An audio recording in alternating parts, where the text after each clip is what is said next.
McUnions from Chew on This by Eric Skosler and Charles Wilson. In the summer of 1998, Pascal McDuff sent job applications to 10 different McDonald's near his home in Montreal, Canada. Pascal was 15 years old and excited about the idea of working at McDonald's.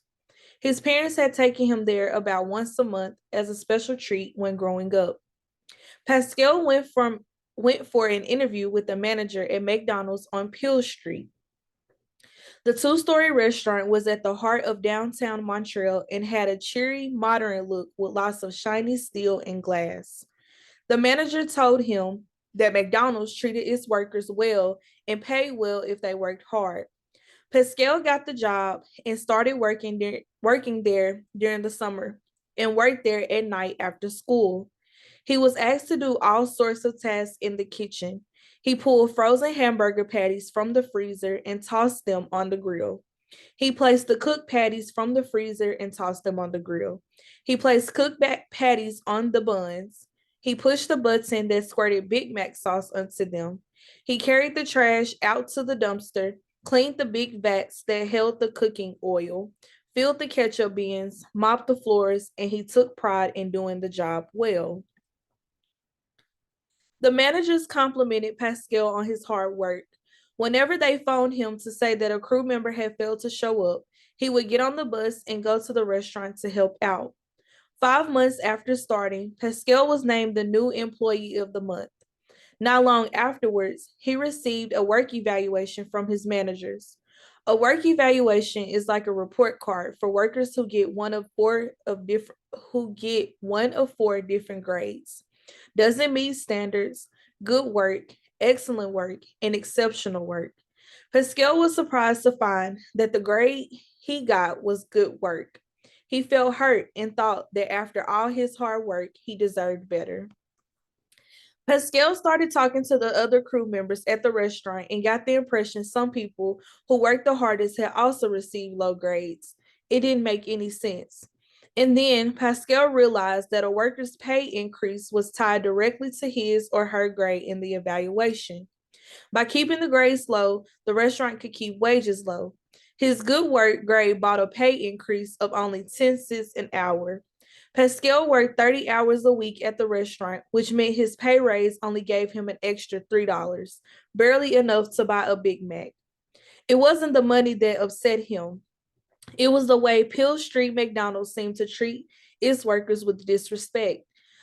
A manager he liked suddenly left, and a new manager kept high school kids on the job until midnight, even when they had exams the next day.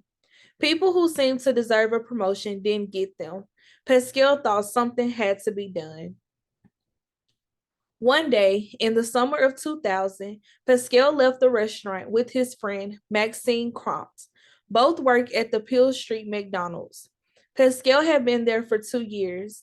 As the two friends rode the subway home, Maxine suggested that maybe they should start a labor union. Yeah, Pascal replied, that would be interesting. A labor union is a group of workers who join together to gain better wages and working conditions. When a single worker tries to negotiate with the boss, they feel weak and powerless. Why should a boss listen to one person who can easily be fired? But when workers from a labor union and speak to their boss as a strong, united group, they have much chance of success. Labor unions have been formed in the United States since the early 1800s, but they did not gain much power until the 20th century. Unions played a leading role in protecting workers from abuse and getting them good wages. Before the rise of labor unions, children were put to work in dangerous factories. Companies forced people to work 6 or 7 days a week. Women and minorities face discrimination on the job. The basic idea of a labor union is that ordinary workers not only deserve respect, but also deserve a fair share of profits earned from their hard work. In 1960, about 1 out of every 3 American workers belonged to a union. Today, 1 out of 8 belongs to a union. Over the past decades, unions have lost a great deal of their strength. Some union leaders became corrupt, stealing money from workers and giving unions a bad reputation. More importantly, a number of companies decided they did not like unions and did everything they could do to get rid of them. When companies deal with the union, they have to find ways to bargain, negotiate, and compromise. When there's no union, the companies have tremendous control on how they pay and treat their workers. In June 2000, Pascal and Maxine secretly met with the representative of the Canadian Confederation of National Trade Unions, CNTU. They were afraid that if McDonald's found out they were trying to form a union, they might get fired. The CNTU representative warned that it is very difficult to organize fast food workers. Crew members are often young, poor, and unlikely to work at any fast food restaurant for long. This is not a good combination when a union organizer needs to convince workers to stick together and bravely fight for their rights. In order to form a union, an organizer has to persuade half of the workers at the restaurant to sign a card saying they want to join. It would be a big challenge. Nevertheless, Pascal and Maxine said they wanted to go ahead with it. The CNTU was impressed and offered to help. For the next few weeks, Pascal quietly spoke to other workers about the working conditions and pay at the restaurant. Most of the workers were unhappy with the way the place was run. At first, Pascal did not mention the idea of a union, but once he felt confident there would be support for a union, he and Maxine started to hand out union cards.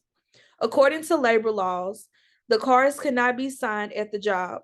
So the two of them met with the crew members after work, standing at the entrance to the subway, sitting in Maxine's car, and visiting people at their homes. Within a few days, about three-quarters had agreed to form a union. They were excited to be working together for a common cause. Pascal and Maxime thought they managed to attain all the necessary signatures without any of the managers finding out. They were wrong. One of the other workers had warned a manager that they were forming a union. The worker was rewarded with a promotion. And then just 2 days after Pascal and Maxime gave the government all the signatures they needed to start a union, McDonald's suddenly hired 24 new workers. By adding so many workers at once, the owner hoped to block a union. If these 24 new workers were included in the count, Pasquine and Maxime wouldn't have cars from half the workers. With the help from the CNTU, Pascal and Maxime challenged the restaurant owner in court. They argued in court that hiring all those workers at the last minute was an attempt to prevent a fair count of the vote. They won the case. In November 2000, workers at Peel Street McDonald's joined a union. They were the only union at McDonald's in North America. The owner of the McDonald's immediately appealed the decision. Pascal and Maxime held rallies outside the restaurant seeking public support for workers. I can't understand how a company making billions of dollars can share it with the youths who helped make it rich, Pascal said at one of the rallies. McDonald's, however, had not given up the fight. Rumors were spread among the workers that their union fees would go straight into Pascal's bank account, which was not true. Workers were given free meals if they considered leaving the union. Flyers criticizing the union were distributed. They featured a drawing with Pascal with money falling out of his pockets. The company pitted one young worker against another. Meanwhile, the battle continued in court. The courts promised to decide in May 2001 whether the union's victory at the McDonald's would be upheld. A month before the ruling, the owner of the restaurant announced that it would be shut down. He claimed the rent on the building had grown too expensive and that the restaurant's closing had nothing to do with the union. The union victory was held up by the courts, but a few weeks later, the restaurant closed. McDonald's has about 1,400 restaurants in Canada. It opens about 75 new ones every year. The odds against a McDonald's closing in Canada are about 300 to 1. It's an amazing coincidence that a McDonald's in Canada, where workers voted to join the union, suddenly went out of business. Pascal Duffy earned a degree in political science at the University of Montreal.